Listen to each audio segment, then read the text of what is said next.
ભાવનગર શહેરમાં વૃદ્ધ મહિલાઓને ટાર્ગેટ બનાવી સોનાના ચેનની ચીલ ઝડપ કરનાર આરોપીને ભાવનગર લોકલ ક્રાઇમ બ્રાન્ચ તથા પેરોલ ફોલો સ્ક્વોડે ઝડપી પાડી તેમની પાસેથી 8,70,500નો મુદ્દામાલ જપ્ત કરવામાં આવ્યો છે। આ કાર્યવાહીથી નીલમબાગ પોલીસ સ્ટેશનના 3 અનડિટેક ગુનાઓ પણ ઉકેલાયા છે। Bhavnagar LCB parole furlough squad પેટ્રોલિંગમાં હતી ત્યારે ખાનગી રાહે બાતમી મળેલ કે ભાવનગર શહેરમાં અપોલો હોટલ પાછળ જહાંગીર મિલની દિવાલની પાસે એક શખ્સ શંકાસ્પદ રીતે સોનાના ચેન વેચવા માટે ફરી રહ્યો છે। જે બાતમીના આધારે તપાસ કરતા કનુભાઈ બાલુભાઈ મકવાણા ઉંમર 34 મૂળ વતન શેળાવદર તાલુકો તળાજા હાલ રહેવાનું સુરત તેની ધરપકડ કરવામાં આવી છે। તપાસ દરમિયાન આરોપી પાસેથી અલગ અલગ પ્રકારના 4 સોનાના ચેન તથા ટીવીએસ જ્યુપિટર મોટરસાયકલ મળી જેની કુલ કિંમત ₹8,70,500 થાય છે।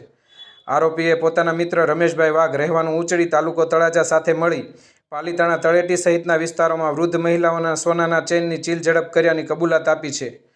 પોલીસ તપાસમાં ખુલ્યું કે આરોપીઓ જૈન દેરાસર આસપાસ રેકી કરીને દર્શન માટે આવતી જતી વૃદ્ધ મહિલાઓને નિશાન બનાવતા અને અવરજવર ઓછી હોય ત્યારે ચીલ ઝડપ કરી ફરાર થઈ જતા।